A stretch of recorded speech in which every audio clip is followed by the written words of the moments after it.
Dramang ito ay rated SPG. Striktong patnubay at gabay ng magulang ang kailangan. Maaaring may masiselang tema, lengguwahe, karahasan, sexual, horror o droga na hindi angkop sa mga bata. Hindi na nakatiis si Rigor at hindi niya na napigilan ang kanyang sarili na hindi makita itong si Lena, lalo't hindi ito sumasagot sa kanyang mga tawag. Kung kaya't napagpasahan niyang puntahan ito sa kanyang bagong bahay. Tinanong ni Rigor si Lena kung bakit niya ito ginagawa sa kanya. Wika ni Lena na si Rigor na mismo ang nagsabi na dumistansya siya at itigil na ang kanilang relasyon dahil sa paghihinala nga ni Marites. Sinabi ni Rigor na pinipilit niyang tiisin ang kanyang nararamdaman, ngunit parang may pumipigil sa kanya at parang tuluyan na nga siyang napamahal kay Lena. Tinanong naman ni Lena kung nasasaktan ba itong si Rigor, kung kaya't inamin ni Rigor na mahal niya na yata itong si Lena. Dito nga ay nagsunggaban sila at may nangyari na naman sa kanila, habang si Nanoy at Tinding naman ay kasalukuyang papunta sa supplier nila ng paninda, kung kaya't sa ikalawang pagkakataon ay makikita silang muli ni Nanoy at Tinding. Pababaunan kasi ng halik at yakap ni Rigor si Lena.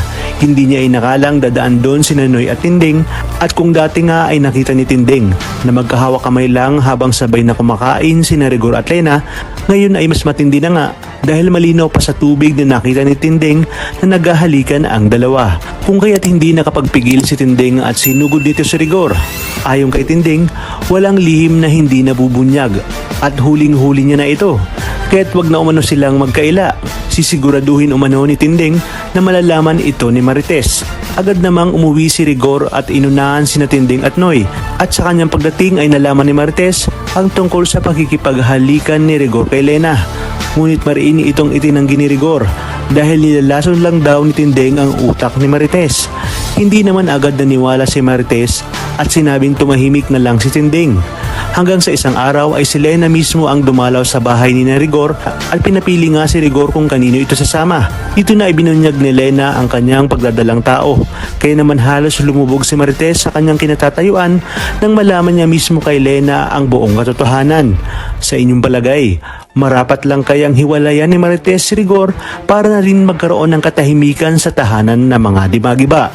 Talagang kapanapanabik ang mga susunod na tagpo sa teleseryeng ito. Kaya naman sabay-sabay natin itong aabangan. At kung bago ka pa lamang sa akin channel, ay sana'y huwag kalimutang mag-like at subscribe. Pindutin ang notification bell para updated kayo palagi. Maraming salamat sa inyong panonood at hanggang sa muli, kapamilya.